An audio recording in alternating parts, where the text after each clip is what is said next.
juga apa yang penting dalam kita bercerita tentang pandemik COVID-19, sebenarnya kemajuan teknologi telah memungkinkan untuk hospital tempatan juga mengadakan antara salah satu daripada evolusi perubatan, khususnya untuk kita menilai bagaimana konsultasi perubatan, malah tujuan perubatan itu boleh dilaksanakan secara dari jarak jauh.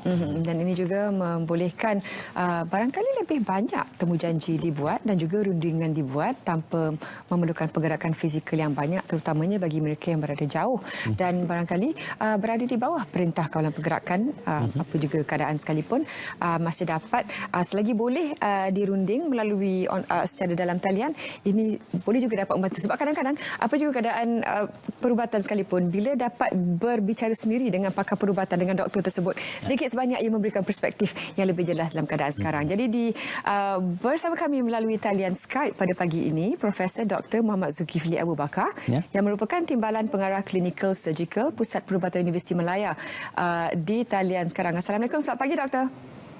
Okey, selamat pagi. Assalamualaikum warahmatullahi wabarakatuh. Terima kasih pihak RTM menjemput saya untuk sesi pagi ini. Terima kasih. Selamat pagi Malaysia. Terima kasih Prof. Doktor. Tetapi untuk mukadimahnya mungkin boleh diceritakan tentang Pusat Perubatan Universiti Malaya, apa yang telah pun diusahakan, yang sedang diusahakan walaupun negara sedang berdepan pandemik COVID-19, mungkin dari segi beberapa pembaharuan yang sedang diusahakan oleh pihak PPUM sendiri. Ya, terima kasih Cik Ismail.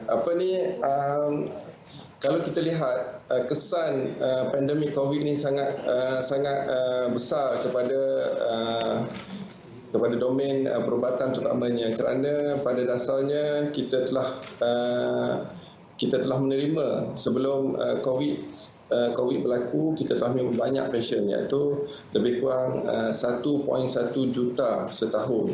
Maknanya angka yang agak besar, yang mana lebih kurang dalam 100,000 sebulan. Tapi disebabkan COVID melanda, kita terpaksa kurangkan pesakit-pesakit ini. Jadi antara langkah yang perlu kita kurangkan untuk mengurangkan kesesakan di hospital sendiri, kita kurangkan dalam 50 ke 60% appointment. Jadi hasil daripada kekurangan ataupun kesan daripada itu menyebabkan mereka ini mendapat appointment yang lebih lama.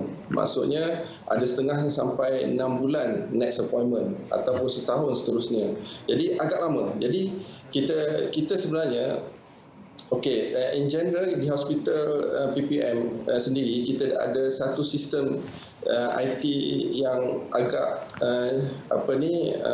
berkesan dan komprehensif, yang mana ia melibatkan security yang tinggi yang dibina oleh pakar-pakar IT PPM itu sendiri. Sejak 2015. So daripada situ kita mengorak lebih 4 tahun kemudian kita mengorak lebih lanjut dengan menawarkan tali perubatan ini. Prof. Doktor, sebab kita dibesarkan dalam situasi di mana kalau mempunyai sebarang masalah kesihatan kena jumpa doktor dan pastinya secara fizikal.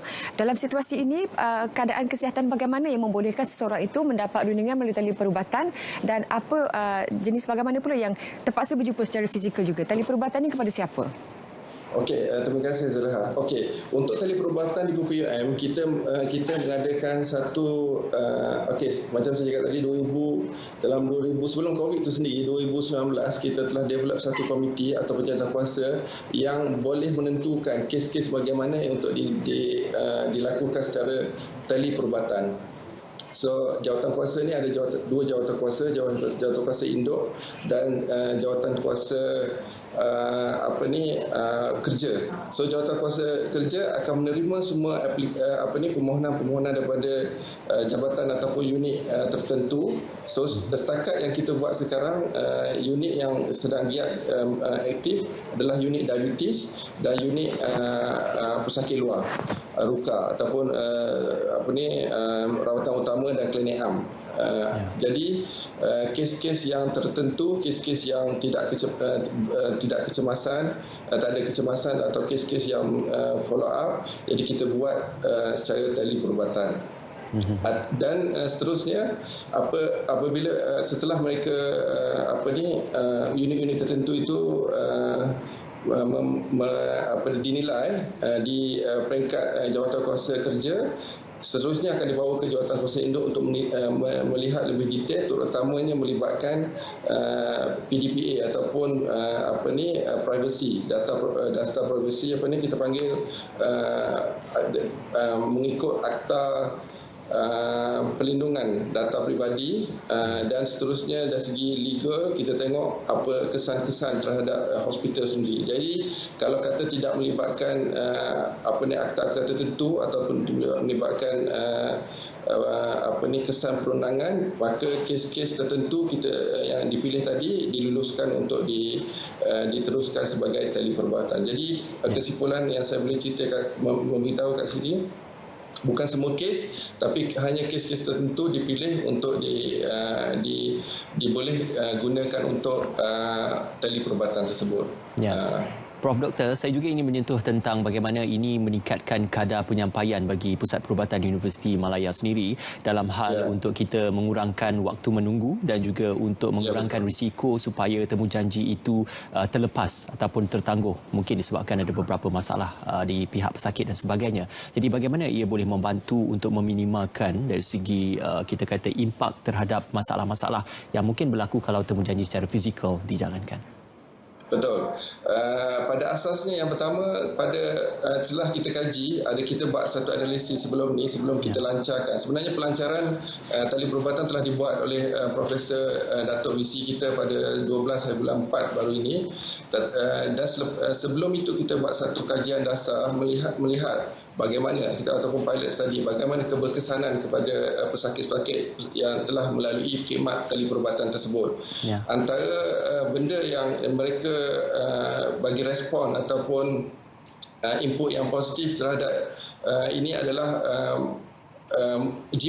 penjimatan dari segi masa dan kewangan itu sendiri. Maksudnya mereka tak perlu bergegas melalui kurang kesesakan, tak melalui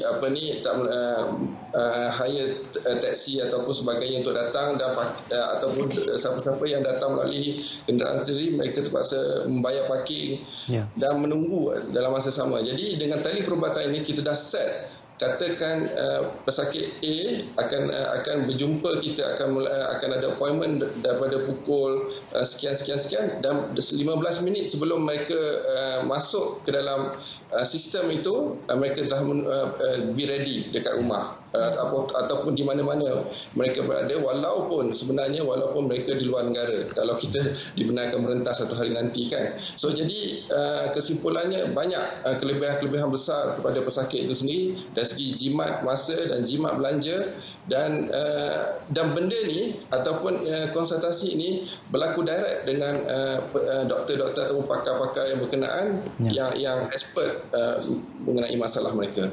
Baik, terima kasih. Terima kasih Prof. Dr. atas kesudian meluangkan masa bersama kami pagi ini. Ini merupakan satu ruang yang juga boleh memberi nafas lega kepada para pesakit kita yang sukar untuk mendapat rawatan secara fizikal. Jadi ini sedikit sebanyak mengurangkan stres untuk mereka mengetahui apakah status kesihatan mereka selepas ini. Sekali lagi terima kasih Prof. Dr. Kerana sudi bersama kami. Prof. Dr. Muhammad Zulkifli Abu Bakar yang merupakan Timbalan Pengarah Clinical Surgical Pusat Perubatan Universiti Malaya.